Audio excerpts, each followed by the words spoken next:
الحمدللہ، اللہ تعالیٰ کا لاکھ لاکھ شکر ہے کہ مالک الملک نے اپنی یاد کی توفیق اور موقع عطا فرمایا۔ لاکھوں اور کروڑوں درود حضرت محمد مصطفیٰ صلی اللہ علیہ وآلہ وسلم پر، جن کے طفیل مالک الملک نے یہ مہربانی عطا فرمائی۔ سامعین اکرام، اللہ تعالیٰ نے قرآن پاک میں ارشاد فرمایا، اعوذ باللہ من الشیطان الرجیم، بسم اللہ الرحمن الرحیم۔ اور جب ابراہیم علیہ السلام اور اسماعیل علیہ السلام بیت اللہ شریف کی بنیادیں اٹھا رہے تھے اور عرض کر رہے تھے، اے رب العالمین، ہماری طرف سے یہ منظور فرما، بے شک تو سننے والا جاننے والا ہے۔ اس سے پہلے یہ بیان ہو چکا ہے کہ کس طرح حضرت ابراہیم کی دعا سے اللہ تعالیٰ نے مکہ مکرمہ کو آباد کیا، اسے امن اور رزق کی دولت سے مالا مال فرمایا، اور اس رزق سے ان لوگوں کو بھی مستفید فرمایا جو منکرین تھے، لیکن ان کو یہ نفع بہت کم وقت کے لیے ملا۔ بعد میں وہ نیست و نبود ہوئے اور وہاں سے ختم ہو گئے یا بھاگ گئے۔ یہ بھی بیان ہو چکا ہے کہ کس طرح حضرت ابراہیم نے اس شہر میں اللہ تعالیٰ کے حکم سے بیت اللہ شریف کی بنیاد رکھی اور اس کی تعمیر فرمائی۔ بیت اللہ شریف کی یہ تعمیر حضرت ابراہیم نے دوسری دفعہ فرمائی۔ اس سے پہلے حضرت آدم نے اللہ تعالیٰ کے حکم سے یہ تعمیر فرمائی تھی۔ اس جگہ پانی ہی پانی تھا اور زمین کا کہیں نام و نشان نہیں تھا۔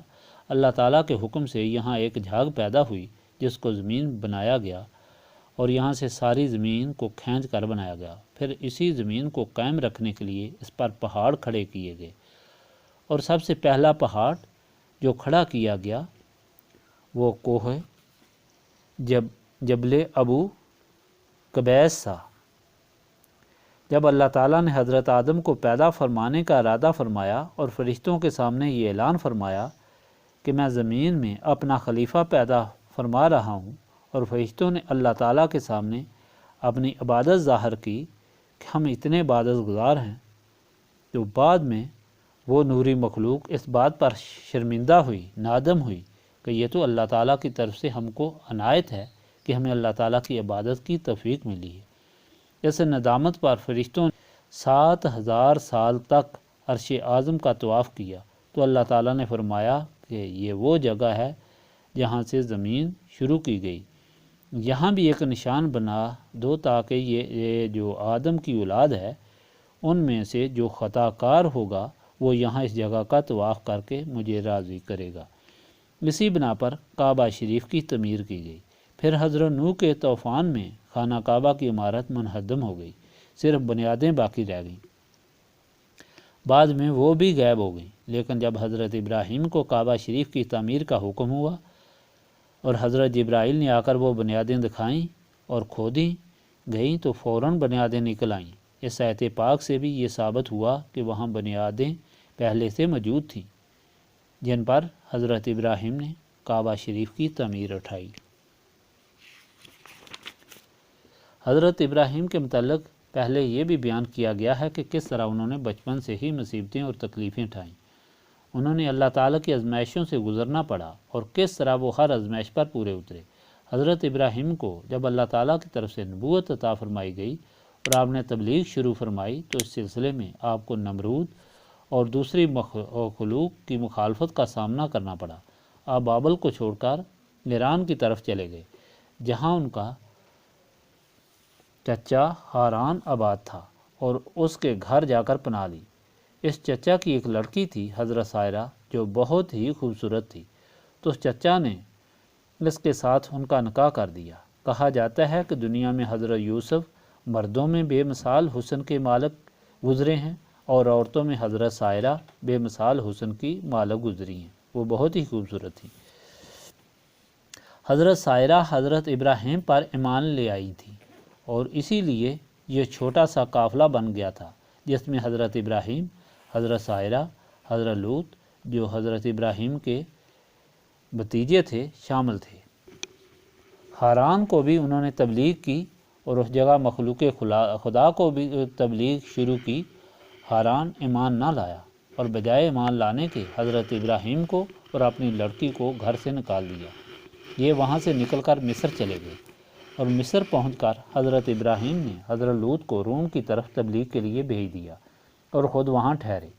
ان کو معلوم ہوا کہ مصر کا بادشاہ بہت ہی ظالم ہے جو بھی اس شہر میں آتا ہے، اس ملک میں آتا ہے، جس کی جو خوبصورت بیوی ہوتی ہے اس پر وہ قبضہ کر لیتا ہے اور اس کے شوہر کو وہ قتل کر دیتا ہے۔ حضرت ابراہیم نے اپنی بیوی سائرہ کو فرمایا کہ تم میرے ساتھ عہد کرو کہ تم تا زندگی میری فرما بردار رہو گی، اور میں تمہارے ساتھ یہ وعدہ کرتا ہوں کہ جو تم کہو گی وہ میں مانوں گا۔ چنانچہ انہوں نے اس طرح عہد و پیمان کیے۔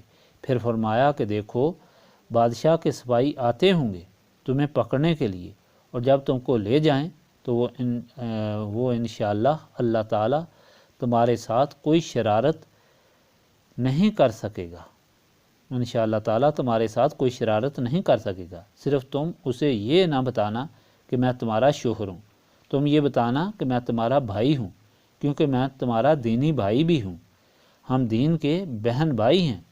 اور خود نماز شروع کر دی۔ اسی اثناء میں بادشاہ کے سپاہی آ گئے اور حضرت سائرہ کو پکڑ کر لے گئے، بادشاہ کے سامنے پیش کیا۔ بادشاہ ان کے حسن کو دیکھ کر دم بخود رہ گیا، حیران ہو گیا، اور پھر اس نے ان کو ہاتھ لگانا چاہا۔ حضرت سائرہ نے فرمایا کہ ٹھہرو، مجھے وضو کر کے نماز پڑھ لینے دو۔ حضرت سائرہ نے وضو کیا، نماز پڑھی اور خدا کے سامنے اپنی حفاظت کی التجا کی۔ جب دیر لگی تو بادشاہ خود کمرے میں آ گیا۔ جب قریب گیا تو اس پر فالج کا حملہ ہو گیا اور اس کے ہاتھ اور پاؤں سوکھ گئے اور اس کا سانس پھول گیا۔ اس نے عرض کی کہ آپ مجھے معافی دے دیں، میں توبہ کرتا ہوں۔ حضرت سائرہ نے خدا کے سامنے التجا کی، یا اللہ اسے شفا بخش کہ اگر یہ مر گیا تو لوگ مجھے نہیں چھوڑیں گے کہ میں نے بادشاہ کو قتل کیا ہے۔ اسے شفا مل گئی۔ پھر اس نے ایسی جرت کی، پھر اس پر اسی طرح فالج کا حملہ ہوا اور پھر اس نے پکی توبہ کی۔ جب وہ ٹھیک ہوا تو اس نے کہا کہ یہ عورت انسان نہیں، یہ کوئی جننی ہے، اور اس طرح کی ایک جننی میرے پاس اور بھی ہے جس کا نام ہاجرہ ہے، اس کو بھی کبھی میں ہاتھ نہیں لگا سکا۔ اس طرح اس میں بھی زبردست طاقت ہے، ان کو میں رخصت کرتا ہوں، ان کو یہاں سے لے جاؤ، اور اس عورت ہاجرہ کو جو اداس رہتی ہے اس کو بھی اس کے ساتھ بھیج دو۔ چانچہ ان کو وہاں سے رخصت کر دیا گیا۔ حضرت سائرہ حضرت ہاجرہ کو بھی ساتھ لے کر حضرت ابراہیم کی خدمت میں حاضر ہوئیں۔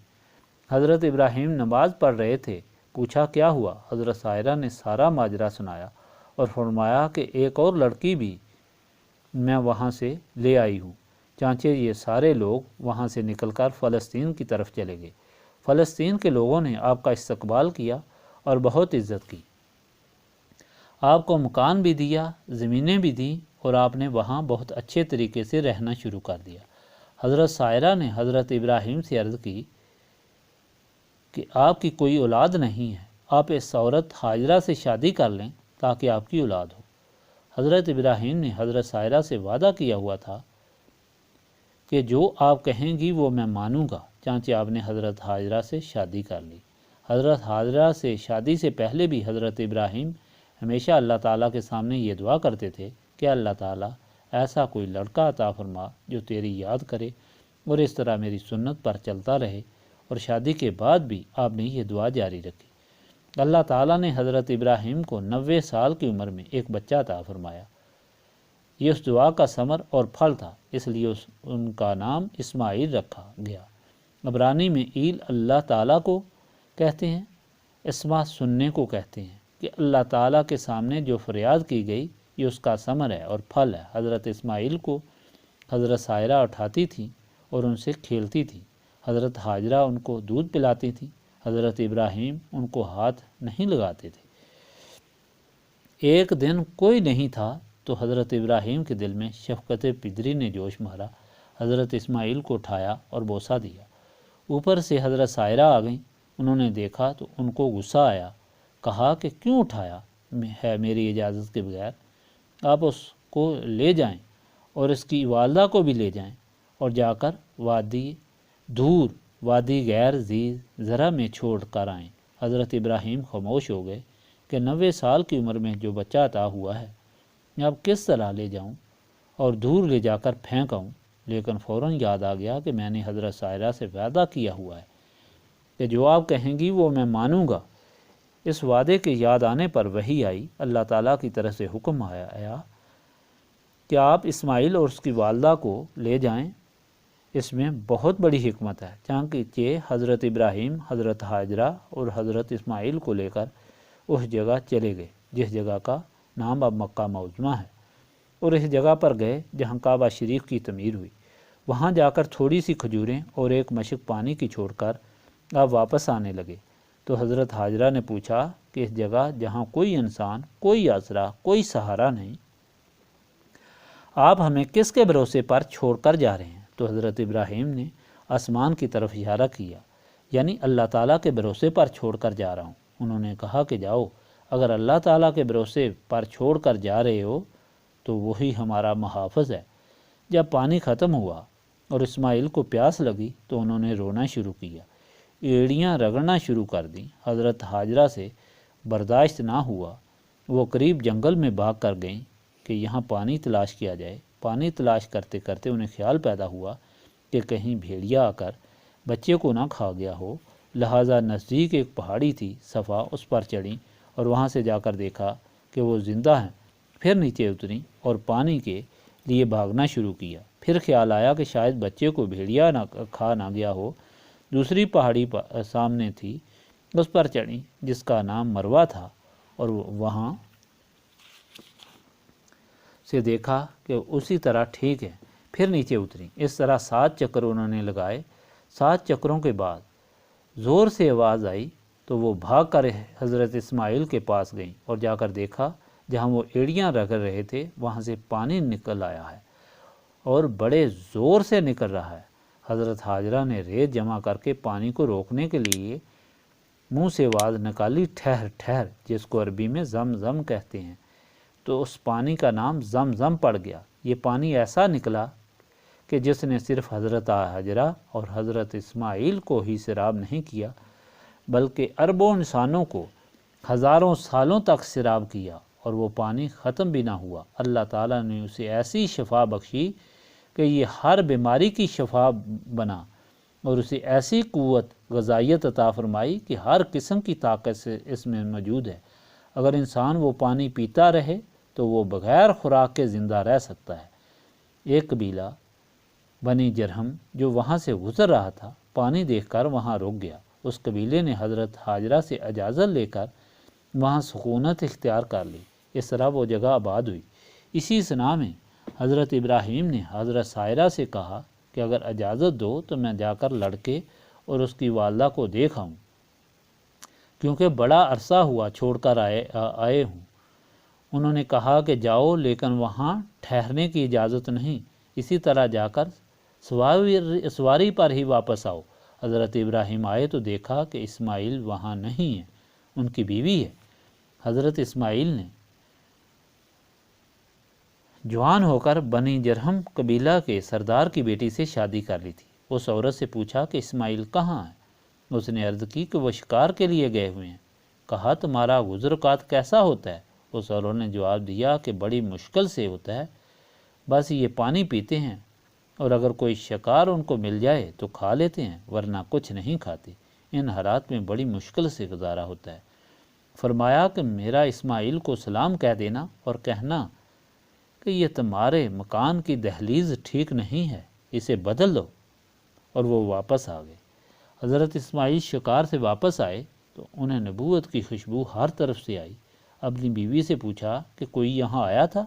اس نے کہا ہاں، ایک بوڑھا آدمی آیا تھا اور یہ واقعہ گزرا ہے۔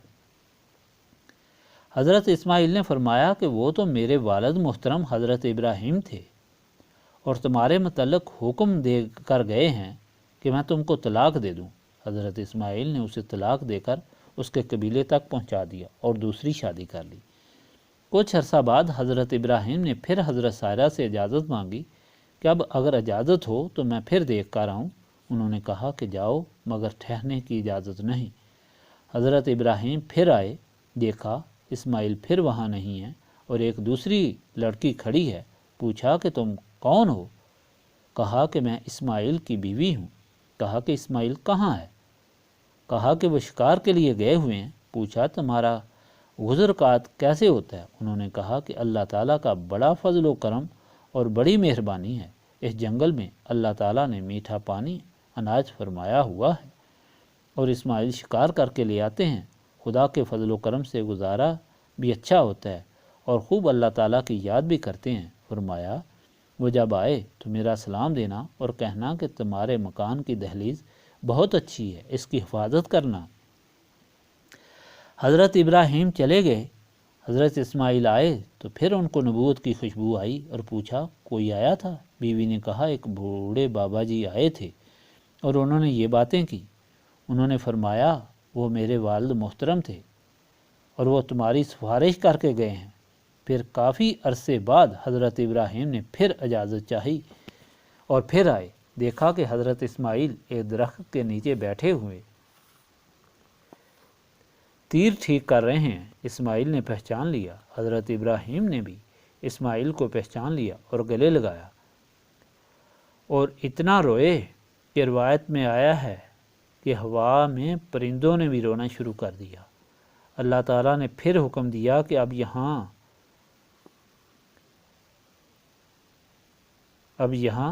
بیت اللہ شریف کی تعمیر شروع کرو اور اسماعیل کو بھی ساتھ لگاؤ۔ حضرت ابراہیم نے بیت اللہ شریف کی تعمیر اپنے ہاتھوں سے فرمائی۔ پہلی ماہ ذی الحجہ کو شروع کیا اور 25 ذی الحجہ کو کعبہ شریف مکمل ہو گیا۔ حضرت اسماعیل گارا اور پتھر دیتے تھے، حضرت ابراہیم اپنے ہاتھ مبارک سے تعمیر کرتے جاتے تھے۔ اللہ تعالیٰ نے یہاں ارشاد فرمایا کہ حضرت ابراہیم جب یہ تعمیر کرتے جاتے تھے تو ساتھ فرماتے تھے کہ اے ہمارے رب، ہماری طرف سے یہ خدمت قبول فرما، تو جاننے والا سننے والا ہے۔ عام دیکھنے والا یا سننے والا یہ سمجھتا ہے کہ یہ خدمت تو تھی، لیکن یہ 25 دن کی خدمت تھی کہ پہلی ذیقعد کو شروع ہوئی اور 25 ذیقعد کو ختم ہو گئی۔ حضرت ابراہیم کو 8 ذی الحجہ کو حضرت اسماعیل کے ذبح کرنے کا حکم ملا اور 10 ذی الحجہ کو ذبح کا واقعہ پیش آیا۔ انسان کو اس کی تاریخ سے واقف ہونا چاہیے، اس لیے پیسا فرمایا میں نے پچھلی تقریروں میں اس کی تاریخ آپ کے سامنے بیان کی ہے۔ اللہ تعالیٰ کے الفاظ اور آیات پاک مختصر ہیں، لیکن ان کے پیچھے لمبی تاریخ ہے، اور یہ تاریخ حضرت ابراہیم کی 100 سال کی زندگی کی تاریخ ہے، جو ساری کی ساری مشکلات، مصیبتوں اور تکلیفوں میں گزری۔ حضرت ابراہیم کی آزمائشوں سے گزرے، اتنی زبردست آزمائشوں سے کہ ایسی آزمائشوں کے متعلق سن کر انسان کے رونگٹے کھڑے ہو جاتے ہیں۔ باپ سے مخالفت، علاقے سے مخالفت، قوم سے مخالفت، بادشاہ سے مخالفت، آگ میں جلنے کا واقعہ، پھر بادشاہ مصر سے مقابلہ، ہر جگہ پہ مخالفت اور ساری تکلیفوں کے بعد پھر ایک بچہ جسے اللہ تعالیٰ نے 90 سال کی عمر میں عطا فرمایا، اس کو اس طرح جا کر وادی غیر ذی زرع میں پھینکنا، پھر اس کو ذبح کرنا، یہ سارے واقعات اتنے بڑے ہیں، یہ ساری آزمائشیں اتنی بڑی ہیں کہ جب تک اللہ تعالیٰ کا فضل اور مہربانی نہ ہو تو کسی انسان کے لیے ان آزمائشوں سے گزرنا ناممکن ہے۔ ان ساری آزمائشوں سے گزرنے کے بعد کعبہ شریف تعمیر کرنے کے بعد حضرت ابراہیم یہ عرض کر رہے ہیں کہ اللہ اسے میری طرف سے قبول فرما۔ اس سے اللہ تعالیٰ جو سبق عطا فرماتا ہے، ہدایت عطا فرماتا ہے، وہ بہت بڑی ہدایت ہے، اور وہ یہ ہے کہ اگر کوئی اور انسان ہوتا تو اس کو یہ فخر ہوتا کہ میں نے بہت بڑا کمال کیا ہے، میں نے بہت بڑی عبادتیں کی ہیں، میں نے بڑی بڑی قربانیاں دی ہیں، اور اب میں نے آ کر اللہ تعالیٰ کا گھر یہاں بنایا ہے۔ وہ یہ نہ کہتا کہ اللہ اسے قبول فرما، ایسا وہ کہتا جس کے دل میں انتہا درجے کی عاجزی ہو، اپنی کم مائگی کا احساس ہو، اللہ تعالیٰ کے رحم و کرم کا احساس ہو، جو یہ سمجھتا ہو، جو یہ یقین رکھتا ہو کہ میں کچھ نہیں ہوں، جو کچھ ہے اللہ تعالیٰ کی طرف سے ہے، جو اپنی ساری تکلیفوں کو، اپنی ساری باتوں کو، ساری مصیبتوں کو کچھ نہیں سمجھتا، وہ جو کچھ سمجھتا ہے اللہ تعالیٰ کی عنایت اور مہربانی کی قدر و قیمت سمجھتا ہے، اور یہ وہی شخص سمجھتا ہے جس کو اللہ تعالیٰ بہت بلند ہمت اور جرأت عطا فرماتا ہے۔ اور یہ بات ساری مخلوق کے لیے ہدایت تھی، اور خاص طور پر اس وقت کے مشرکین مکہ کے لیے، یہود و نصارہ کے لیے، اور قیامت تک کے لیے، کہ لوگوں یہ اللہ تعالیٰ کے فضل و کرم، مہربانیاں اور عنایات ہیں، اس کی طرف دیکھو، تم کیا ہو، تم کیا چیز ہو، تمہاری کیا حقیقت ہے۔ ذرا ابراہیم کی زندگی کی تاریخ اٹھا کر دیکھو کہ کتنی مشکلات سے گزرنے کے بعد بھی انہوں نے ایک بال برابر بھی خیال نہیں کیا کہ وہ کچھ ہیں۔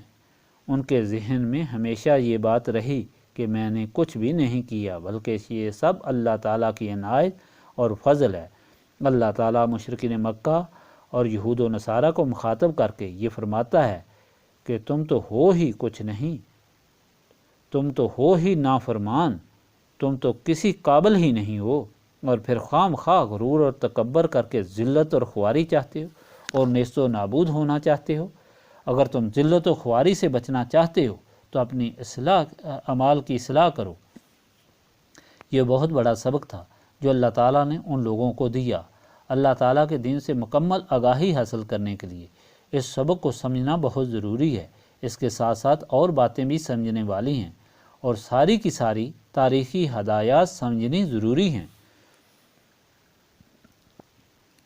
مثال کے طور پر یہی دیکھ لیں کہ جس نے اللہ تعالیٰ پر بھروسہ کیا، اس کے لیے اللہ تعالیٰ نے کتنی مہربانی فرمائی کہ اس کے پاؤں سے پانی کے دریا بہا دیے، اور پھر اس پانی کو اتنی شفا عطا فرمائی کہ اسے ساری دنیا کے لیے شفا بنا دیا، اور ساری دنیا کے لیے قابل احترام بنا دیا، صرف اس لیے کہ اس بچے کی ماں نے اللہ تعالیٰ کے راستے میں قربانی دی۔ اس قربانی کی نسبت سے اللہ تعالیٰ نے اس پانی کو کتنی عزت بخشی۔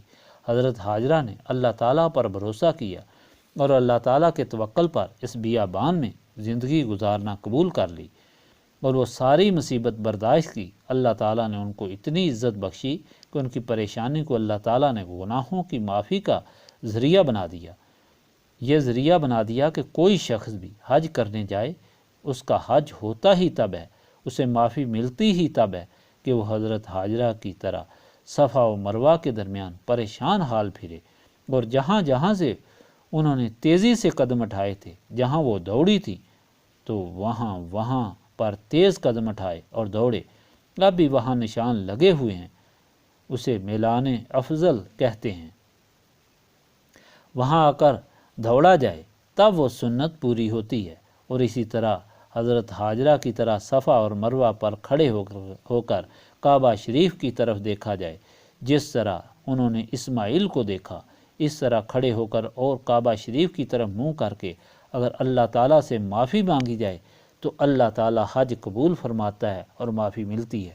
قیامت تک کے لیے اللہ تعالیٰ نے ساری مخلوق کے لیے ایسا کرنا واجب کر دیا۔ اسی طرح حضرت اسماعیل کی قربانی کی یاد تازہ رکھنے کے لیے ساری مخلوق کو ہدایت فرما دی، اور سب پر واجب کر دیا کہ قیامت تک ساری مخلوق جو اللہ تعالیٰ کا حکم ماننے والی ہے وہ حضرت اسماعیل کی یاد اسی طرح مناتی رہے۔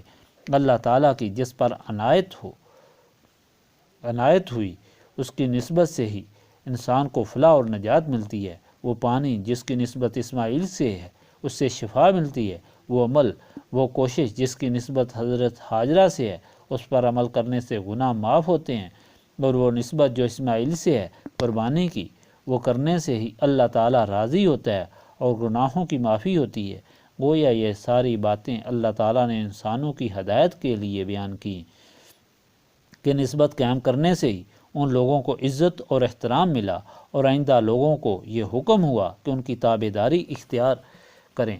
لیکن ان سب عمل کے لیے بعد جو نتیجہ تھا وہ کیا تھا؟ وہ یہ تھا کہ حضرت ابراہیم نے جب کعبہ شریف بنا دیا، جب اس کے قبول ہونے کی دعا بھی کر لی، جب تمام معاملات مکمل ہو گئے، تو پھر خدا کی بارگاہ میں ایک دعا کی، اور وہ دعا ساری دنیا کے لیے کہ اے اللہ تعالیٰ اب تو اپنا محبوب صلی اللہ علیہ وآلہ وسلم بھیج، اور ایسا محبوب صلی اللہ علیہ وآلہ وسلم بھیج جو ان لوگوں کو تیری کتاب پاک پڑھ کر سنائے، جو تیری نشانیاں دکھائے، جو تیری مخلوق کو پاک کرے، جو تیری مخلوق کو تیرے ساتھ ملائے۔ یہ دعا سارے عمل کا پھل تھا، ثمر تھا۔ یہ دعا اللہ تعالیٰ نے قبول فرمائی اور حضرت محمد صلی اللہ علیہ وآلہ وسلم کو دنیا میں بھیجا۔ ان لوگوں کو جو عزت و احترام ملا وہ حضرت ابراہیم اور ان کی اس اولاد سے نسبت کی بنا پر ملا، اور آئندہ آنے والوں کو عزت و احترام، خوشی اور سرخروئی ملے گی، وہ نبی پاک صلی اللہ علیہ وآلہ وسلم کی نسبت سے ملے گی۔ گویا ہمارے لیے یہ سبق ہو گیا کہ سب سے پہلی بات یہ کہ ہمیں نبی پاک صلی اللہ علیہ وآلہ وسلم سے نسبت قائم کرنی چاہیے اور ان کی غلامی اختیار کرنی چاہیے۔ کیوں؟ اس لیے کہ حضور پاک صلی اللہ علیہ وآلہ وسلم کے تعلق سے ہی ہمارے دل و دماغ روشن ہوں گے اور ہمیں اس سیاہی، غبار اور زنگ سے نجات ملے گی جو شیطان اور نفس کی وجہ سے ہمارے دل پر ہوتا ہے۔ اور جب اس نسبت سے جو سراج منیر ہے ہمارے دل و دماغ روشن ہوں گے تو پھر ہمیں سمجھ آئے گی کہ کون سی بات اللہ تعالیٰ کے راستے میں کرنی ہے اور کون سا عمل کرنا ہے اور کس طریقے سے کرنا ہے، اور اس عمل کے آداب کیا ہیں۔ جس طرح کہ حضرت ابراہیم کو آداب معلوم تھے، حضرت ابراہیم کو یہ آداب معلوم تھے کہ اللہ تعالیٰ کے سامنے عاجزی ہی قبول ہے۔ حضرت ابراہیم کو شیطان گمراہ نہیں کر سکا، نفس گمراہ نہیں کر سکا، اس لیے آپ کے دل و دماغ روشن تھے۔ انہیں اپنی ان آزمائشوں پر پورا اترنے کا غرور اور تکبر نہیں تھا، انہیں اپنے اعمال پر غرور اور تکبر نہیں تھا، اپنی قربانیوں پر غرور اور تکبر نہیں تھا۔ انہوں نے خدا کے سامنے اپنی کم مائگی اور عاجزی کا اظہار کیا، جس پر اللہ تعالیٰ نے جو ان پر عنایات فرمائی تھیں انہیں قائم اور دائم رکھا اور انہیں اور زیادہ عزت بخشی اور انہیں اور زیادہ محترم کیا۔ اسی طرح وہ سمجھ حاصل کرنے کے لیے اور اپنے اعمال کو کس طرح خدا کے سامنے پیش کرنا ہے، اللہ تعالیٰ سے کس طرح مخاطب ہونا ہے، اپنی کمزوری کو کس طرح اللہ تعالیٰ کے سامنے پیش کرنا ہے اور اس کی مہربانی کا شکریہ کس طرح ادا کرنا ہے، کس طرح شیطان سے بچنا ہے، کس طرح نفس کی چلاکیوں سے بچنا ہے۔ اللہ تعالیٰ کے احکام کو سمجھنا بہت ضروری ہے۔ یہ سمجھ ہمیں اسی وقت آ سکتی ہے جب دل و دماغ روشن ہوں، اور دل و دماغ اسی وقت روشن ہو سکتے ہیں جب ان کا تعلق اس سے جوڑا جائے جو روشن کرنے والی چیز ہے، اور وہ روشن کرنے والی چیز سراج منیر ہے جو نبی پاک صلی اللہ علیہ وآلہ وسلم کی ذات پاک ہے۔ گویا نسب رسولی صلی اللہ علیہ وآلہ وسلم حاصل کرنے سے ہی انسان دنیا اور آخرت میں سرخرو اور سرفراز ہو سکتا ہے، اس کے اعمال قبول ہو سکتے ہیں۔ اگر نسبت حاصل نہ ہو تو دنیا کا حال ذرا آنکھیں کھول کر دیکھ لیں کہ کس طرح بڑے بڑے عابد، بڑے بڑے عالم، بڑے بڑے لوگ قدم قدم پر گمراہ ہوتے رہے ہیں۔ یہ بھی دیکھا گیا ہے کہ بڑی بڑی باتیں لوگوں نے کیں اور آخر ایسے گمراہ ہوئے کہ کفر کے درجے تک جا پہنچے۔ مرزا غلام محمد قادیانی کو دیکھ لیں، وہ کوئی معمولی انسان نہیں تھا۔ 12 سال اس نے روزے رکھے، انتہا درجے کی اس نے عبادت کی، لیکن شیطان نے اسے گمراہ کر دیا۔ اپنی عبادت پر اسے ایسا غرور اور تکبر پیدا ہوا کہ اس کی ساری عبادت خاک میں مل گئی۔ اس طرح بڑے بڑے عالم، جن میں سب سے بڑا عالم شیطان ہے، اس کا ذرا حال دیکھ لیں کہ کس طرح وہ ذلیل و خوار ہوا اور کس مقام پر اسے سمجھ نہ آئی کہ وہ اللہ تعالیٰ سے معافی مانگ لے اور توبہ کر لے، کس طرح وہ جہنم کا ایندھن بنا۔ گویا نہ عبادت اس کے کام آ سکی، نہ علم اس کے کام آ سکا، اور نہ کوئی عمل اس کے کام آ سکا۔ جب تک انسان یہ طریقہ نہ سیکھ لے کہ اپنے اعمال کو اللہ تعالیٰ کے سامنے کس طرح پیش کرے، وہ کامیابی حاصل نہیں کر سکتا۔ اور اعمال کو اللہ تعالیٰ کے سامنے پیش کرنے کا طریقہ اسی وقت آتا ہے جب اس کی نسبت سراج منیر سے ہو، اور یہ نسبت صاف سینوں کو نصیب ہوتی ہے۔ اس کے لیے سینے پاک کرنے پڑتے ہیں، اور سینے پاک اللہ تعالیٰ کی یاد سے ہوتے ہیں۔ اور یہی اس محفل کی غرض و غایت ہے کہ وہ سارے لوگ جو اسی غرض و غایت کے لیے یہاں تکلیف اٹھا کر آتے ہیں، وہ سارے مل کر اللہ تعالیٰ کی یاد اس کثرت سے کریں کہ اللہ تعالیٰ ان کے سینے صاف کر دے۔ پھر اجتماعی دعا سے اللہ تعالیٰ انہیں نسب رسولی صلی اللہ علیہ وآلہ وسلم کی دولت عطا فرمائے، اور دونوں جہانوں کے غموں سے وہ نجات حاصل کریں، اور دونوں جہانوں کی خوشیاں ان کو عطا ہوں۔ استغفر اللہ العظیم الذی لا الہ الا هو الحی القیوم واتوب الیہ۔ استغفر اللہ العظیم الذی لا الہ الا هو الحی القیوم واتوب الیہ۔ استغفر اللہ العظیم الذی لا الہ الا هو الحی القیوم واتوب الیہ۔ ربنا تقبل منا انک انت السمیع العلیم، آمین۔